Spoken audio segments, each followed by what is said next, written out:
So these are the doubts related to May-June 2020. An object is placed in front of a thin converging lens. The diagram shows the path of two rays from top of the object. An image of an object is formed on the screen. So if image is formed on the screen, it means it should be a real image. How does the image compared with an object? You can continue these rays and identify a position where these two will meet. So where these two light rays will meet, they will meet like at this point. So it appears that if we draw an image, image will be larger than the object. And real images are always inverted. So it should be inverted and it should be larger. And the idea is that when object is closer to the lens, image will form far from the lens. And it will be bigger or larger. Is it clear, this one?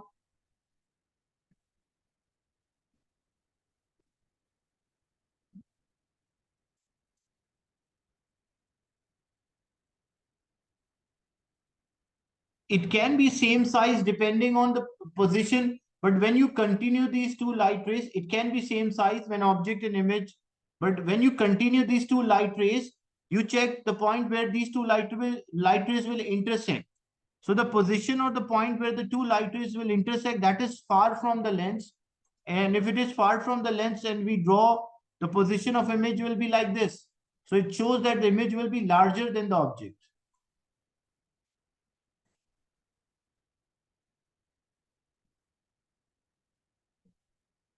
When objects are closer to the lens, the two light rays will meet far from the lens. That's why the image will be bigger, larger. When object is away from the lens, image will be closer to the lens and the two light rays will meet near the lens. Like example, if I say this is an object, so first the parallel light ray will pass through the focus, one through the optical center will meet here. So how the image will form? Image will form in this region. So image will be smaller. So when object is far from the lens, image will be closer to the lens and smaller. When object is closer to the lens, image will form far from the lens and it will be larger. Is it clear, this one?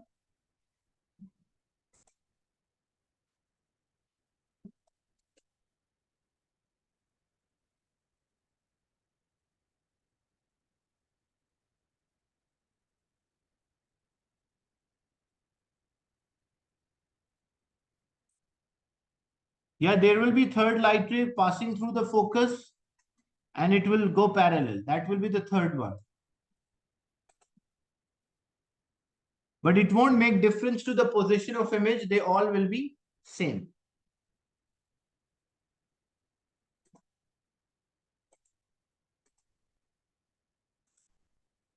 So idea is that you just have to continue these two light rays to get the image. A sound wave is traveling outward from a loudspeaker into a surrounding air. Three statements are there.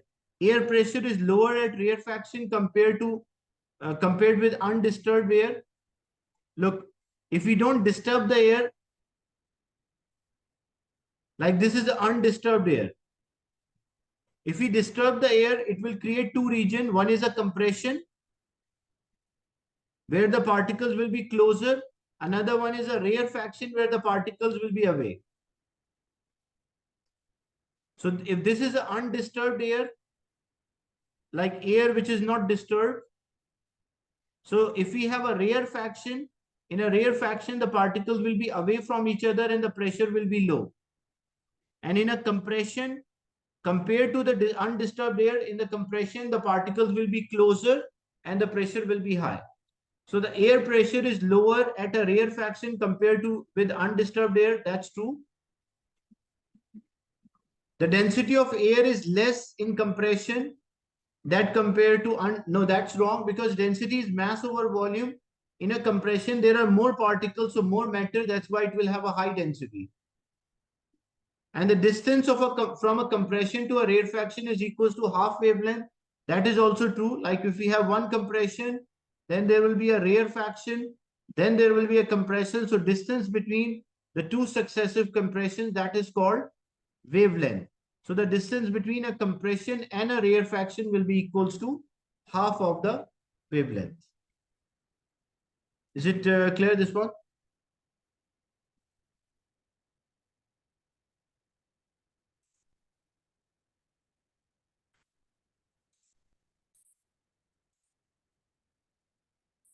A solenoid is connected to a very sensitive ammeter. A rod is inserted to one end.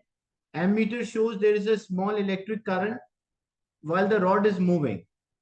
Which rod is being inserted? What we insert here, we insert a magnet. And what magnet consists of? Magnet are made from steel.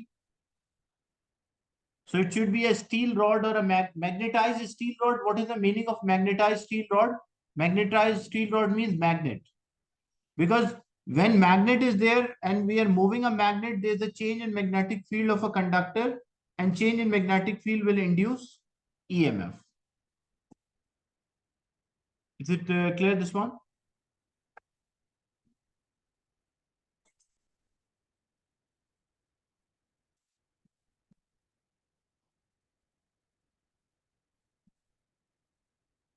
This is electromagnetic induction. According to electromagnetic induction, there must be a change in magnetic field to induce EMF.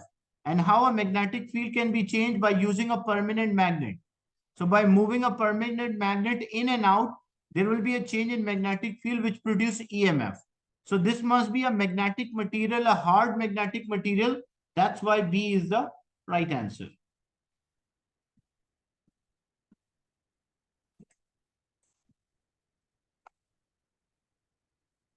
Using iron won't work because iron is not a permanent magnetic material. It's not used to make a permanent magnet. There must be a permanent magnet. When we move, there will be a change in magnetic field which will induce EMF.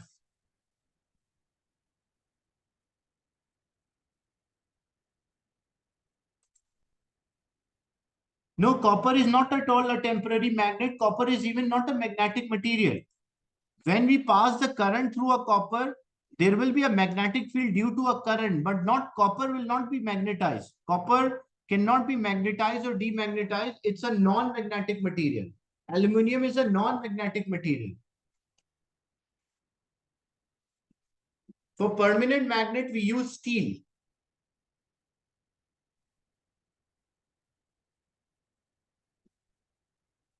So if we have a wire which is made up of copper, so there will be a magnetic field around the wire, but that we don't say that magnetic field is due to copper. We say that magnetic field is due to a current which is passing through a wire or a conductor.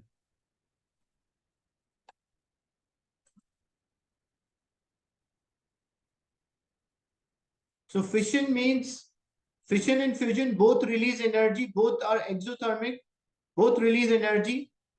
4 students asked to comment on the process of a nuclear fission and a nuclear fusion.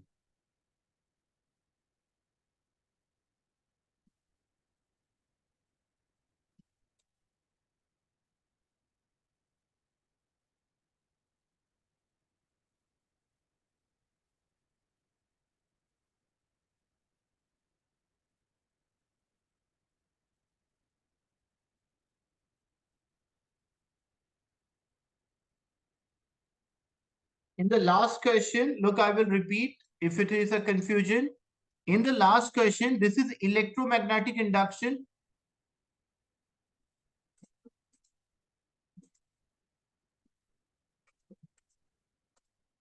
In the last question, there is an electromagnetic induction. What is the electromagnetic induction?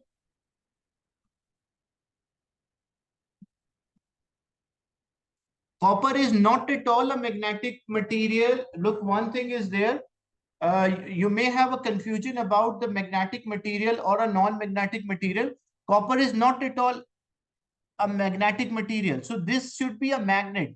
This is electromagnetic induction. What is the electromagnetic induction? According to electromagnetic induction, change in the magnetic field induce EMF. And how we can change the magnetic field? By moving the magnet in and out to the wire, there will be a change in magnetic field which is induce EMF. This wire is made up of copper and the current start to produce in the wire when there is a change in magnetic field. That is electromagnetic induction. So what this material should be made up of? This should be a magnet. So what magnet consists of? Magnets are made up of steel, permanent magnet. With copper rod, it will never work because copper is not at all a magnetic material. So how it will have a magnetic field?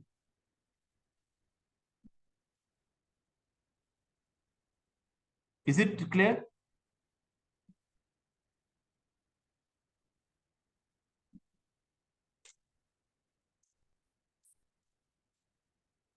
So when we move the magnet towards, there will be a change in magnetic field which produce a current, and that current which is produce another magnetic field, and that will have one side will appear as north, the other side will appear as south. But that magnetic field is due to a current, not because of a copper. And this rod should be a permanent magnet.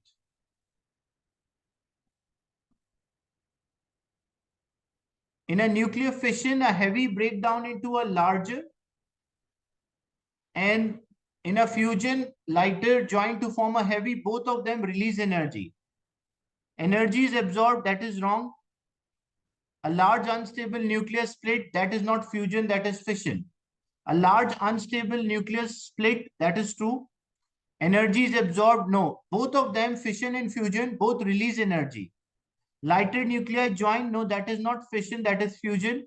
Energy is absorbed, that is wrong.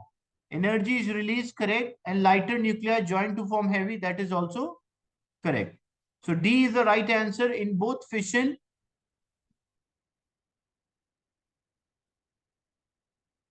No, both of them are exothermic. Fission also produce energy. Fusion also produce energy. Both of them are releasing energy. Fission, nuclear fission in a power station and fusion in on the star or sun, they produce energy by fusion. Both cases, energy is released. Both are exothermic. Overall, both of them are exothermic.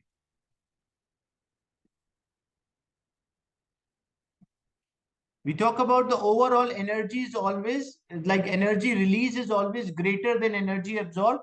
That's why both of them are releasing energy. When they mention here energy absorbed, they mean overall. It's not chemistry, so you have to take in terms of physics. They talk about overall process, energy is released in both of them.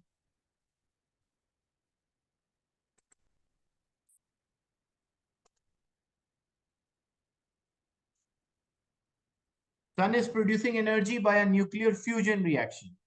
Hydrogen, it's a main sequence star, so hydrogen fused to form helium.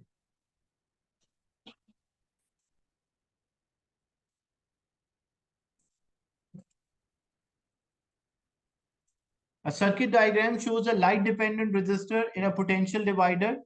Which row shows a resistance of LDR and a potential across? So this, if what will happen, if there is more light is there, if it is bright, what about resistance of LDR will be low? So voltage of LDR will be low, voltage across the voltmeter should also be low. So if it is bright, it should be low. Like resistance should be low and voltage will be low. But there is a bright, but this is low, but this is wrong. Bright, this is high, this is low, so it cannot be A or B. Then when it is dark or a dim,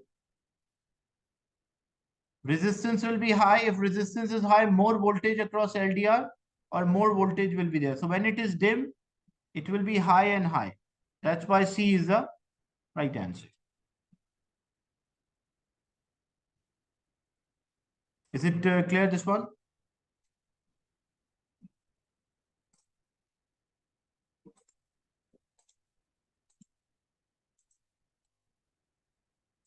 The ball is thrown vertically upward through the air. The air resistance act on the ball. Which graph shows how the speed of a ball vary?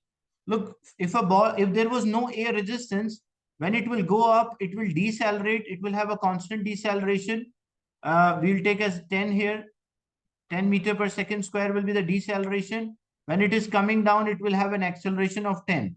So if we sketch a graph, For object which is launched upward without air resistance, it will first, the speed will decrease, because when we launch upward, speed will decrease and then the speed will increase.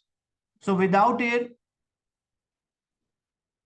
why decelerate going up? Because the gravity is pulling the object towards the center. So when the gravity is pulling the object will slow down. When object will slow down, we call that as a deceleration. This is what happened.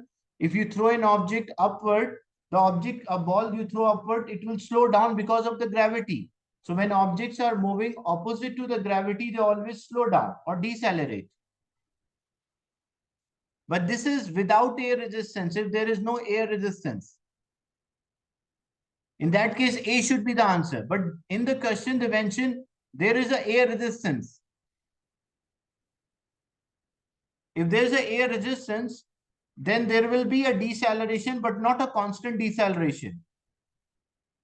So either B can be an answer, C can be an answer, or D. Now we have to check whether a deceleration increase or decrease, because the object slow down. When the object is launched upward, it slow down. So when the object slow down, the air resistance decreases. If the air resistance decreases, the deceleration will also decrease. So this is representing a decreasing deceleration. So when we launch the object vertically upward, its deceleration decreases until it reaches the top. And when it is coming down, again this acceleration is there, then acceleration decrease and it reaches a terminal velocity or a constant velocity. So that's why D is the right answer. How we know air resistance is decreasing? Because the speed of an object is decreasing. Remember, speed and air resistance are proportional to each other. If object is moving faster, it will experience greater air resistance as compared to object is moving slower. So first what happened? There was a greater air resistance when it was moving faster, but as it slowed down, the air resistance decreases. That's why the deceleration is decreasing. Once it reaches the top, it will come down. When it will come down, its speed is increasing. So air resistance is also increasing. So deceleration, this is for a falling object with air resistance. So when objects are falling with air resistance, they reach a terminal velocity. That's why this graph is there, this part of a graph. Is it clear, this one?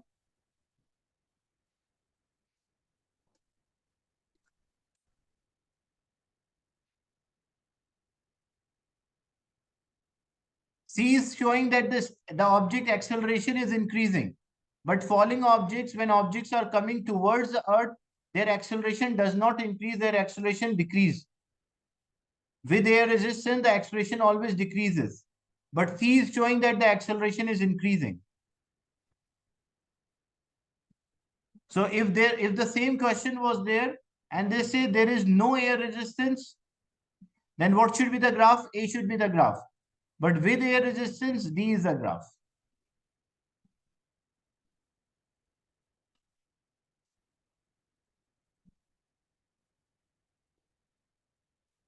A stone is released from a rest from a high building. Air resistance, there is no air resistance. What is the velocity? So when an object is dropped from certain height, the gravity potential energy is equals to kinetic energy. So GPE is equals to KE. Kinetic energy is half mv square and potential energy is mgh. So m will cancel with m. So it will be v square over 2 is equals to gh. Gravity will, because it's from old paper, so gravity is 10, height is 5, and this 2 will be multiplied there and take a root, square root. So 10 into 5, 50, 50 multiplied by 200, square root of 100 is 10, so B will be the right answer. So when objects are falling without air resistance, the gravitational change in potential energy is equals to increase in kinetic energy, or we can say potential energy equals to kinetic energy.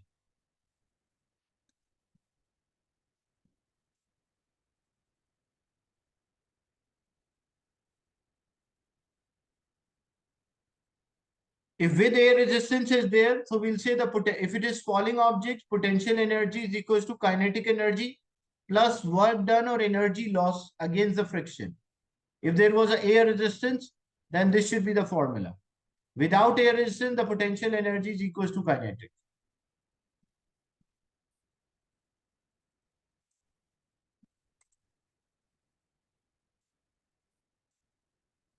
A horizontal metal plate with the area, this area is given, and a depth is given 40. The density is 1000. The strength of a gravity is 10.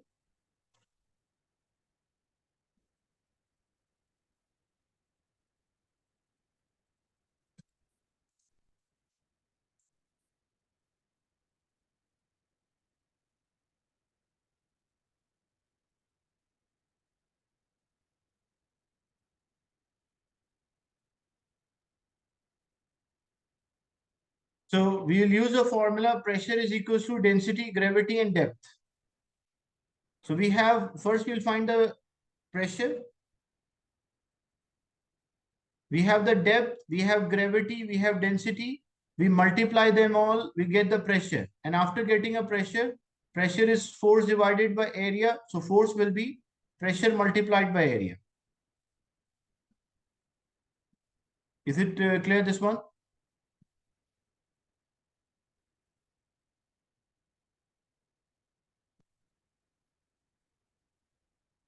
A cyclist ride 300 meter up the slope. So cyclists travel 300 meter up the slope.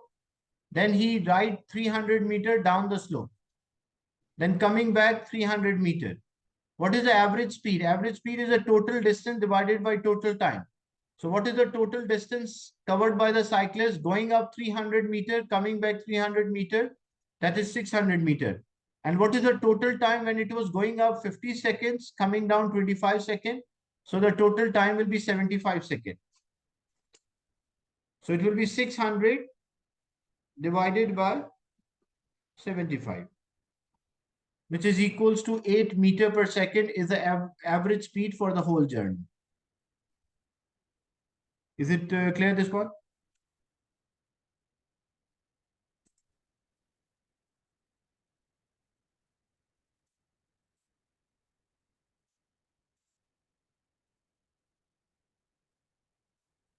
Object X moves to the right on a frictionless surface towards stationary object Y. They make the noise and they move together. After the collision, both X and Y are moving together. So according to conservation of momentum, the total momentum before collision is equals to total momentum after collision. So momentum of X plus momentum of Y before equals to momentum of X plus momentum of Y after collision. That is the conservation of momentum. But because the Y was stationary, the Y is not moving. So what is the momentum of Y? The momentum of Y is 0 because it is not moving. So we can say the momentum of X equals to the momentum of X plus Y after the collision. Why we did not write for Y here? Because the Y was not moving or its momentum is 0. That's a conservation of momentum. The total momentum before collision equals to total momentum after collision. So momentum of X before collision equals to momentum of X plus momentum of Y after collision. That's a conservation of momentum. So D will be the right answer. Why A is not correct? Because if this A was correct, then the answer should be change in momentum of X equal to minus the change in momentum of Y. Like negative, their change in momentum are opposite. A will be right if the question was change in momentum of X equals to change in momentum of Y, but negative. Is it clear, this one?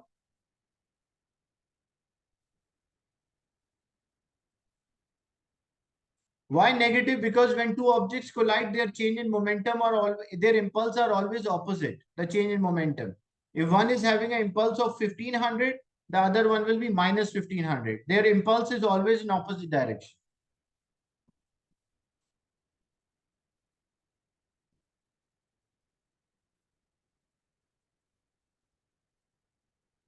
So two statements can be there when object collide. Number one, the total momentum before equals to total momentum after, or impulse of object A, impulse of force acting on X. Again, what it should be there? It should be opposite, negative.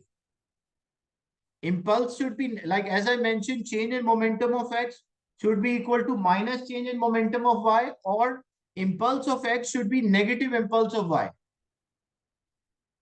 Kinetic energy cannot be same for two objects as they're producing a noise.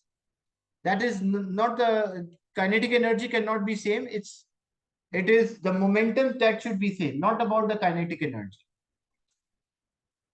So when two objects are colliding, their impulse of first object equals to impulse of negative impulse of second object.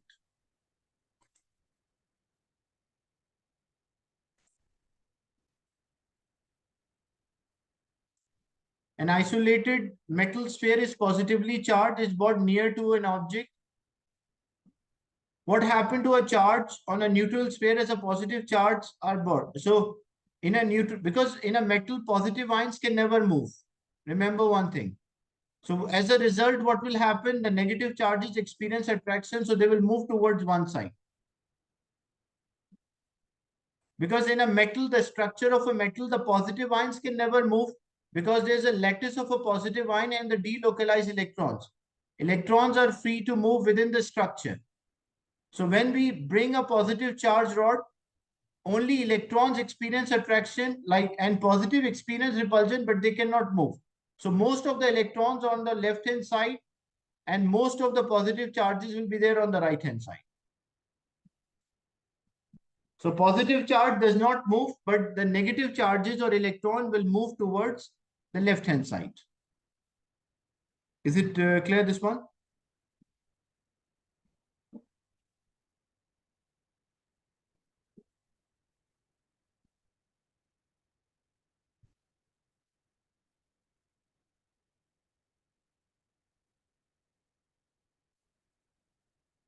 A steam flow out of a lake and down the hillside. What is the best described change in energy? A stream is there, which is like flowing out from the lake and down the hillside. So which form of energy it will have? It will have potential. When it will move down, it will have kinetic, plus because of the friction will be there between the air and the surface, so it will also produce heat energy.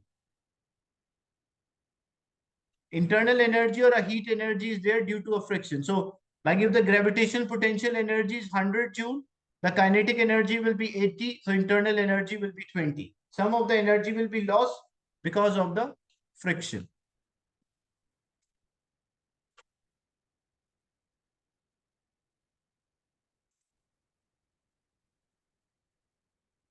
Elastic potential won't be there. Elastic potential is when the object changes.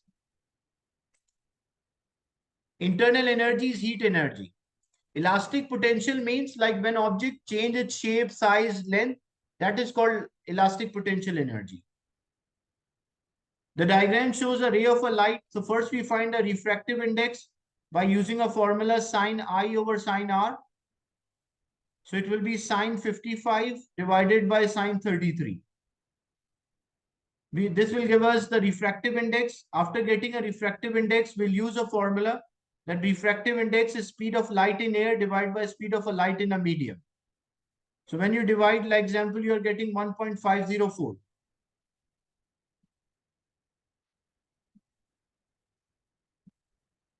So example, or 1.54 you're getting. The speed of a light is 3 into 10 power 8 divided by V. So we just cross multiply. So V is equals to 3 into 10 power 8 divided by 1.5. That's equal to 2 into 10 power 8 meter per second.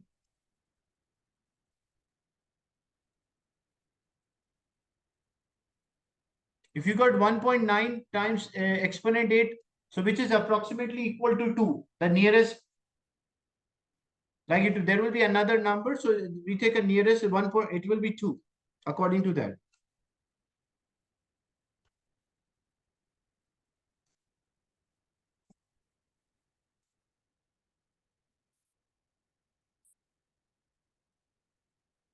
a cart of mass 10 kilogram.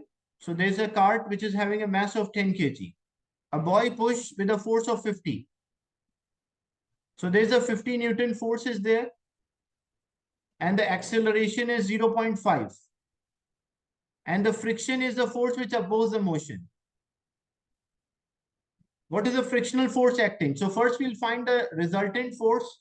Look, what is the resultant force? The resultant force is 50 minus the friction, because 50 force is pushing it and friction is opposing. And 50 minus friction is equals to ma. Why ma? Because we know resultant force acting on the object is equals to mass into acceleration, or F is equals to ma. Where what is F here? F is a resultant force, which is the total driving force minus the frictional force. So this is 50 minus the friction is equals to mass of the cart is 10 multiplied by acceleration is 0.5. So 50 minus F is equals to 5. And if we need friction, it will go other side and 5 will be here. So 50 minus 5 is equals to friction of 45 Newton is equals to the frictional force. You can solve by this way, or first you can get the resultant. How to get the resultant? F is equals to ma. So mass is mass is equals to 10 and acceleration is 0.5. So the resultant force is 5 Newton. If the resultant force is 5 Newton and there's a driving force of 50, so how much should be the friction? The friction should be 45 because the resultant is 5. Is it clear, this one?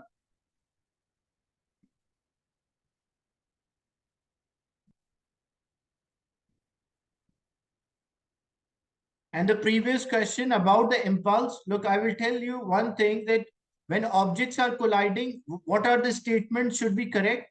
The momentum before, when objects are colliding, the total momentum before of two objects, the sum of the momentum before